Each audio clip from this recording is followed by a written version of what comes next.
शहर के एक छोटे से मोहल्ले में रघुवीर नाम का एक व्यक्ति अपने बच्चों के साथ रहते थे। रघुवीर का जीवन संघर्ष और मेहनत से भरा हुआ था।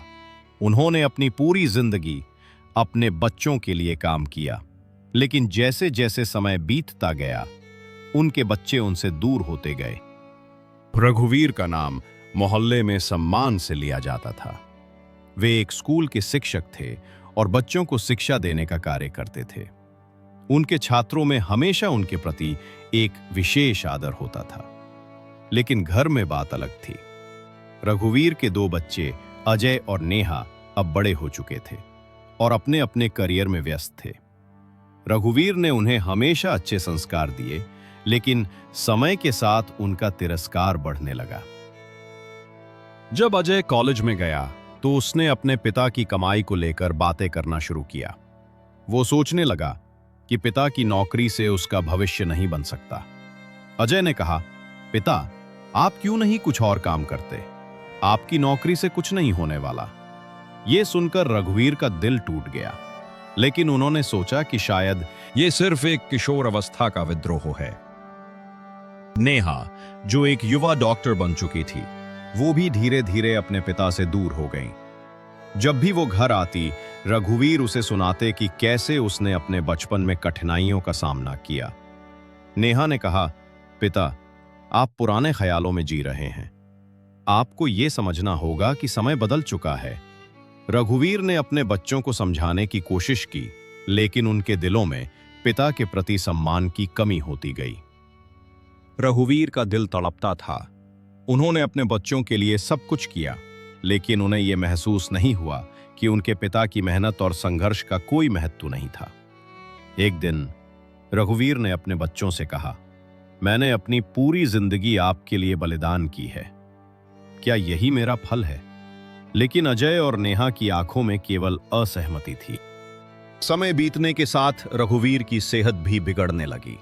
उन्हें एक गंभीर बीमारी ने जकड़ लिया, लेकिन उनके बच्चे उनकी देखभाल करने के बजाय अपने अपने काम में व्यस्त हो गए।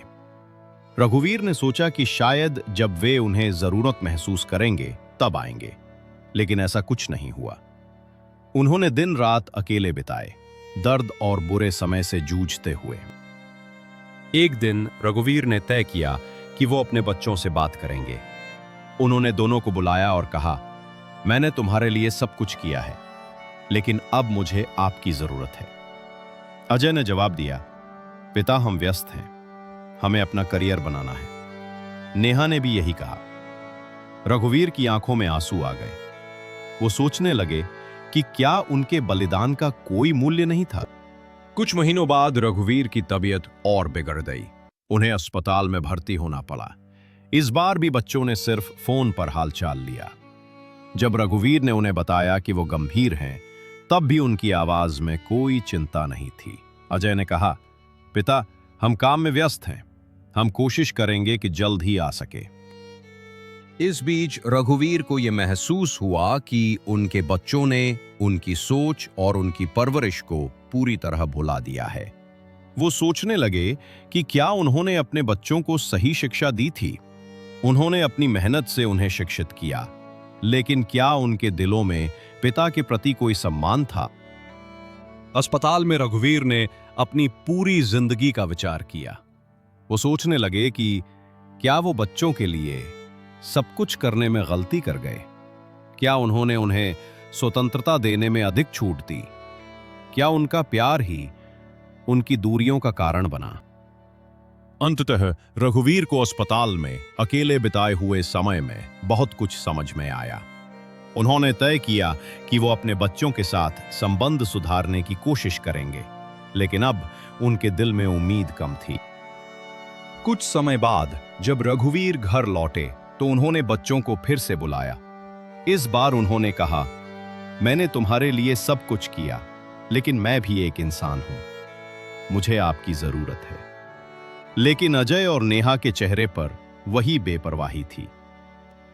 इस दौरान रघुवीर ने अपने दर्द को अपने दिल में ही रखा। उन्होंने सोचा कि शायद ये उनकी किस्मत है कि उनके बच्चे उन्हें समझ नहीं पा रहे। रघुवीर ने समझा कि कभी-कभी बलिदान और प्यार का मूल्य नहीं समझा जाता। उन्होंने अपने जीवन की अंतिम संध्या में ये सोचते हुए बिताई कि एक पिता की भूमिका में कितना दर्द छिपा होता है और कैसे बच्चों का तिरस्कार एक पिता के दिल को चीर देता है। रघुवीर का जीवन एक ऐसे पिता की कहानी बन गई जो अपने बच्चों के लिए सब कुछ करता रहा, लेकिन अंत में तिरस्कार और असहायता का सामना करना पड़ा। ये कहानी केवल रघुवीर की नहीं, बल्कि कई पिताओं की है जो अपने बच्चों के लिए जीते हैं, लेकिन अपने दर्द और संघर्ष को छिपा कर रखते हैं। दोस्तों, इस पिता का दर्द क्या आपके दिल को छू गई? तो जरूर कमेंट करके बताइए। इस वीडियो को लाइक करो, शेयर करो और चैनल को सब्सक्राइब करो। मैं मिलता हूं आपसे बहुत जल्द। बाय।